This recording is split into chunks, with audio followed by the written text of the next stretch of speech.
इन्ना सलाता तन्हा अनल फहशाए वल मुनकर। अल्लाह रब्बुल इज़्ज़त फरमाता है कि बेशक नमाज बेहयाई और बुराई के कामों से रोकती है। अब हमें समझना ये है कि इन बेहयाई और बुराई के कामों की तरफ रागिब करने वाली जो शय है, जो मेन हथियार है, जो मेन जड़ है, वो क्या है। अगर हमने ये बात समझ ली तो फिर बेशक हमें नमाज बेहयाई और बुराई के कामों से रोकेगी। अगर हमने इस बात को नहीं जाना कि मेन हथियार, मेन जड़ क्या है, इस बात को ना जाना, तो फिर वही हाल होगा जो आज हमारे माशरे में होता है कि लोग नमाज भी पढ़ते हैं, रोजे भी रखते हैं और बेहयाई और बुराई के कामों में मुलफ़िस भी रहते हैं, डूबे भी रहते हैं।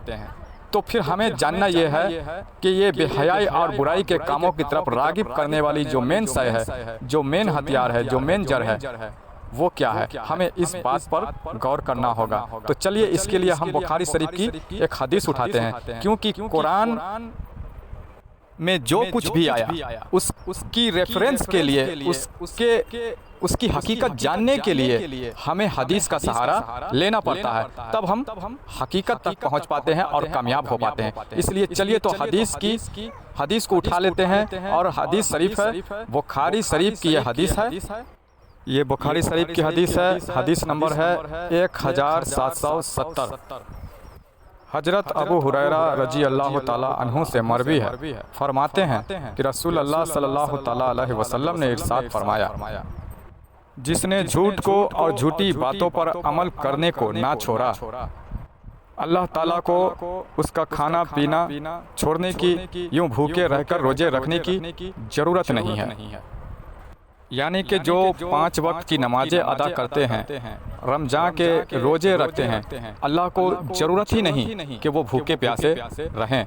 जिसने झूठ को और झूठी बातों पर अमल करना ना छोड़ा, ऐसे लोगों को ज़रूरत नहीं कि वो 5 वक्त की नमाजें पढ़ें और रमज़ान के रोजे रखें। अल्लाह को इनकी इबादतें, इनकी रोज़ों की कोई ज़रूरत नहीं।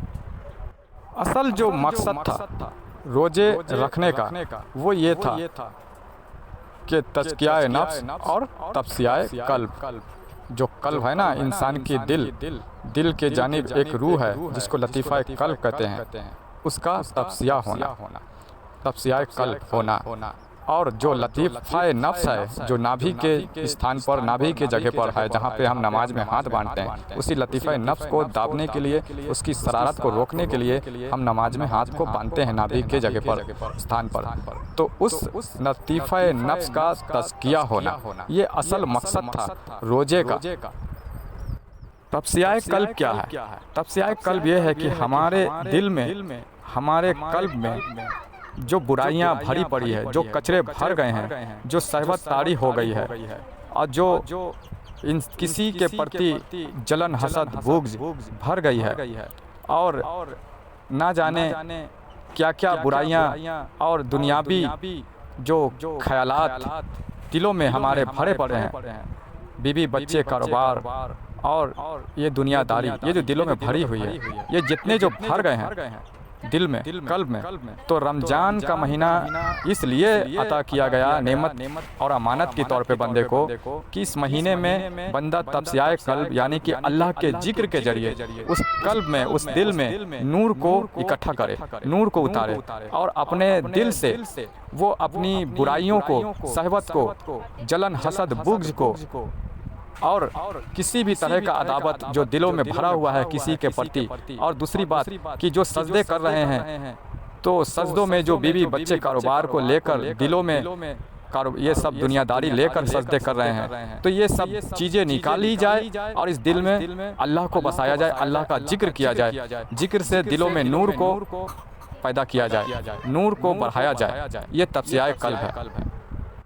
और दूसरी बात, जो नफ्स का तज़किया यूँ है कि जो नफ्स पूरी साल जो हमें इन दुनियादारी में लपेट कर रखा, नफ्स हमें खाने की तरफ, पीने की तरफ, नारी गिजा जिसमें नार ही नार भरा है, वो नारी सहबत इन सब बातों की तरफ जो नफ्स हमें माइल किया और जिसकी वजह से हमारे नफ्स में जो जितने नार भर गए हैं और नार की शिद्दत बढ़ जाने की वजह से, नफ्स की हरारत की वजह से हमारे अंदर जो हरकतें पैदा होती है, तो ये जो तपस्याए कल्ब हुआ, अल्लाह का जिक्र से नूर बना, तो ये नूर उस नफ्स को चारों तरफ से घेर ले, ये नूर उस नफ्स को चारों तरफ से घेर ले। और जितने भी नार, जितने भी कचरे उस नफ्स ने इकट्ठा किए हैं अब तक इतने 1 सालों में, 11 महीनों में, उस कचरे को वो नूर खाली करे। तपस्याए कल्ब हो रहा है, अल्लाह का जिक्र हो रहा है, जिससे नूर बन रहा है। वो नूर नफ्स को घेर लेता है अंदर, और उसके जितने भी गर्द गुबार, जितने भी नारी गिजा जो नार हैं, जो हमें बुराई की तरफ माइल करती है, हमें झूठ सच करवाती है, हमें बेहयाई और बेशर्मी के काम करवाती है, वो सारे जो इकट्ठे जो नार हैं उस नफ्स में, उस नफ्स के नार को वो तपस्याए कल्ब का नूर घेर ले और उस नार को खाली कर दे। ये है तज़कियाए नफ्स। वो जब नार ख़त्म हो जाएगा, खाली कर देगा, तो फिर ये जो तपस्याए कल्ब जो हो रहा है, अल्लाह का जिक्र होता है, ये जिक्र फिर क्या करता है कि उसे चमकाने का काम करता है, फिर उसे पाक साफ करने का काम करता है, यानी कि उस नफ्स को पाक करता है। ये तज़कियाए नफ्स हुआ। जैसा कि कुरान मजीद में अल्लाह रब्बुल इज़्ज़त ने इरशाद फरमाया कि इन्ना सलाता तन्हा अनिल फ़हशाइ वल मुनकर, कि बेशक बेहयाई और बुराई के कामों से ये नमाज रोकती है, बचाती है। अब हमारे माशरे के मुसलमान नमाज तो पढ़ने लग गए, ये सोच कर कि हम तो बेहयाई और बुराई के कामों से बच रहे हैं, क्योंकि कुरान मजीद में यह हुक्म है कि नमाज बेहयाई और बुराई के कामों से रोकती है। लेकिन देखने को यह मिलता है कि लोग नमाज भी पढ़ते हैं, रोजे भी रखते हैं, कुरान मजीद की तिलावत भी करते हैं, और बेहयाई और बुराई के कामों में भी मुलव्विस होते हैं। तो कारण क्या है? कारण जो है वो यही है कि हदीस को नहीं उठाया, हदीस से उसके पीछे की हकीकत, उसका जो बुराई, बेहया या बुराई के जो हथियार हैं, जो क्या बोलते हैं कि जो बेहया या बुराई के जो मेन जड़ हैं, ये हमें हदीस से मालूम पड़ता है।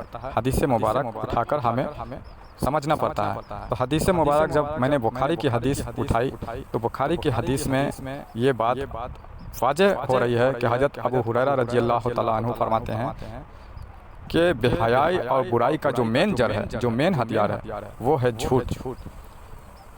झूठ बात फैलाना और झूठी बातों पर अमल करना, ये बेहयाई और बुराई के कामों का मेन बढ़ावा देने वाला मेन हथियार और मेन जड़ है। बेहयाई बुराई के कामों को बढ़ावा देने वाला।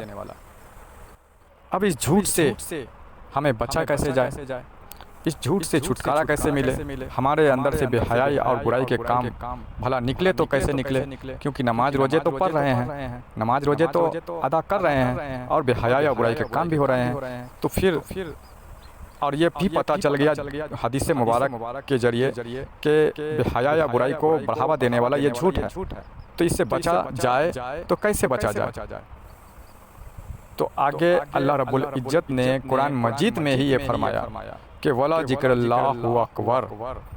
अल्लाह ने फरमाया इन्ना सलाता तन्हा अनिल फ़हशाइ वल मुनकर, कि बेशक नमाज बेहयाई और बुराई के कामों से रोकती है, लेकिन ये नमाज बेहयाई और बुराई के कामों से उसे बचाएगी कि वला ज़िक्रुल्लाहु अकबर, यानी कि जिसने सबसे बड़ा जो इबादत है, नमाजों से भी बड़ा, हर बंदगी से बड़ा, जो बड़ा अल्लाह की जो बंदगी है वो है अल्लाह का जिक्र। वला ज़िक्रुल्लाहु अकबर, जिसने अल्लाह का जिक्र बुलंद किया, जिसने अल्लाह का जिक्र कसरत से किया, वो जिक्र बंदे को बेहयाई और बुराई के कामों से रोकेगी, बचाएगी, उसे झूठ सच करने से, झूठी बातों पर अमल करने से बचाएगी। अब ये जिक्र होता कैसे है, इस जिक्र को किया कैसे जाता है? तो कुरान मजीद में अल्लाह ने एक जगह फरमाया कि अय ईमान वालो, अल्लाह का जिक्र कसरत से किया करो। तो कसरत से जो अल्लाह ने जिक्र करने का हुक्म फरमाया, तो कसरत जिक्र ये है कि लातादात हो, जिसको हम गिन ना सकें। हम तो तस्बीह के दाने पर या उंगलियों पर 1000 दफ़ा या 500 दफ़ा हम जिक्र करते हैं, लेकिन ये कसरत नहीं हुई। अल्लाह ने फरमाया कि ऐ ईमान वालो, कसरत से अल्लाह का जिक्र करो। तो कसरत से जो जिक्र होता है वो दिल की धड़कनों से ही होता है। दिल की धड़कन जो है 24 घंटा इंसान की धड़कती है, और 24 घंटा वो दिल की धड़कन जागी रहती है और अपना काम वो करती रहती है। दिल की धड़कनों में जब अल्लाह का जिक्र उतर जाता है तो ये दिल ऐसा है कि उस दिल के साथ जिक्र जारी हो जाता है। दिल की हर एक टिक टिक के साथ इंसान की एक तस्बीह जो है उंगलियों पे गिनने वाली तस्बीह के काट के दाने वाली होती है। एक तस्बीह इंसान के दिल के टिक टिक है। उस दिल की टिक टिक के साथ अगर अल्लाह का जिक्र मिल जाए तो 24 घंटा अल्लाह का जिक्र जारी हो जाएगा।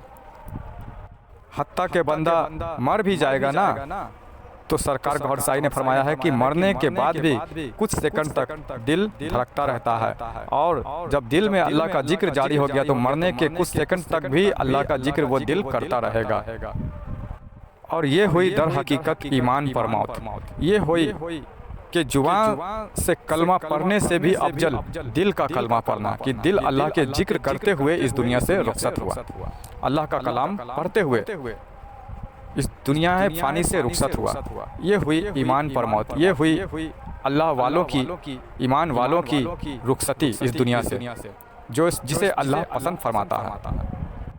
तो इस दिल की टिक टिक, दिल की तस्बीह, दिल का जिक्र हासिल करने के लिए, अल्लाह का जिक्र उतारने के लिए और अपने तज़किया नफ्स करने के लिए, बेहयाई और बुराई के कामों से बचने के लिए आपको चाहिए कि नंबर डिस्क्रिप्शन में है, वहाँ से आप कॉल लगाएं, कांटेक्ट करें, राब्ता करें और इजाज़त जिक्र कल्ब हासिल करें, और अपने दिल के टिक टिकों के साथ वो अल्लाह का जिक्र मिलाना सीखें। वो तरीका, वो अमल सीख लें, ताकि आप इस दुनिया में भी कामयाब हों, और इस दुनिया के बाद जो आखरात का दुनिया है, आखरात का जहान है आपका, जो सदा रहने वाला है, वहाँ भी आप सुरखरू हों, कामयाब हों। आखिर में दुआ है सभी के लिए कि अल्लाह कहने सुनने से ज़्यादा अमल करने की तौफीक अता फरमाए सभी को। और आप लोगों से गुजारिश है कि जिक्र कल्ब की इजाज़त लें। अस्सलाम वालेकुम वरहमतुल्लाहि वबरकातुहू।